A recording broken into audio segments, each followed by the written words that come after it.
Welcome to Edward's Generative AI podcast. Today is Wednesday, February 26, 2025, and this is Edward's Generative podcast about the corporate embedding of psychological and memetic viruses. Whoa, that's a mouthful. Jean-Luc Picard. Sounds like they're giving us mind pigeons, man. Indeed, Tyson. Modern corporations are employing increasingly sophisticated methods to exploit our psychological vulnerabilities for profit. We're talking about the art of mass manipulation, and it's far more pervasive than one might initially assume. So, like they're messing with our heads on purpose. Like when they tell me leafy greens taste good. Precisely key tactic is the use of variable reward schedules. Think of social media platforms like Instagram or TikTok. The unpredictable nature of notifications, likes, and comments creates a dopamine feedback loop, leading to habitual, even addictive behavior.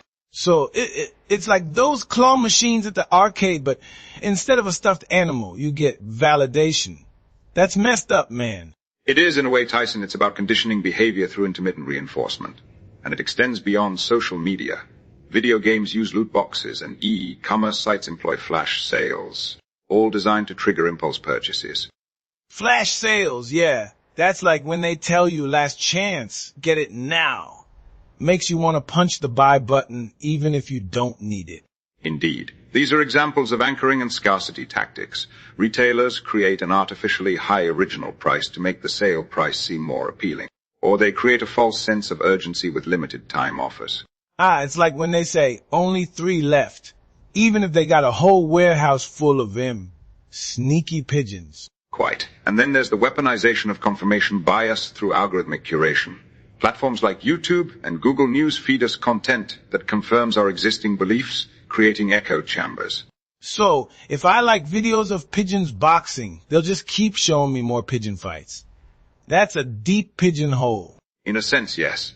These algorithms learn our preferences and tailor content accordingly, potentially limiting our exposure to diverse perspectives. Artificial intelligence plays a significant role in amplifying these biases. And the dark patterns, man. Don't get me started. They make it harder to cancel stuff than it is to beat a prime Mike Tyson.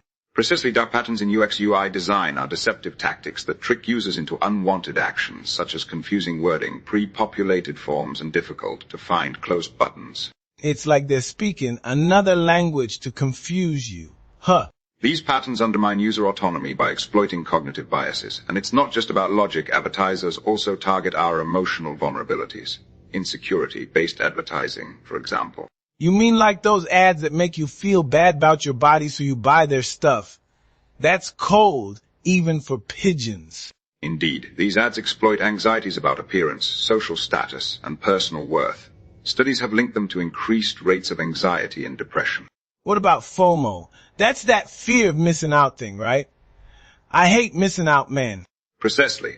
Marketers exploit FOMO to promote travel, events, and luxury goods, tapping into our desire to be part of an exclusive group. Oh, I see. Those are some evil pigeons.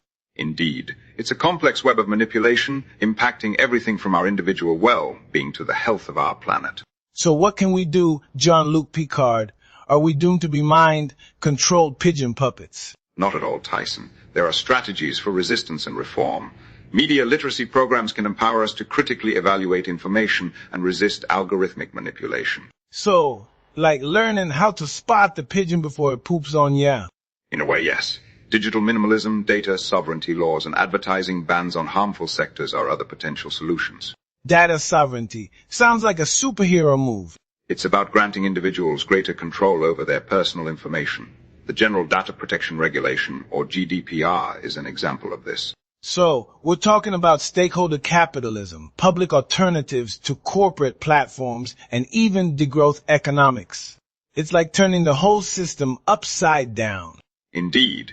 And ultimately, it's about recognizing cognitive sovereignty as a human right, the right to control our own thoughts and beliefs. Cognitive sovereignty, I like that. Sounds like something I'd yell before knocking someone out. Perhaps a more refined delivery would be appropriate, Tyson. The key is to understand these manipulative tactics and empower ourselves to resist them. Only then can we move towards a more human-centered and sustainable future. Well said. Jean-Luc Picard. Now I'm gonna go punch some sense into these pigeons. Metaphorically speaking, of course. Of course, Tyson. Thanks for listening, meatbags.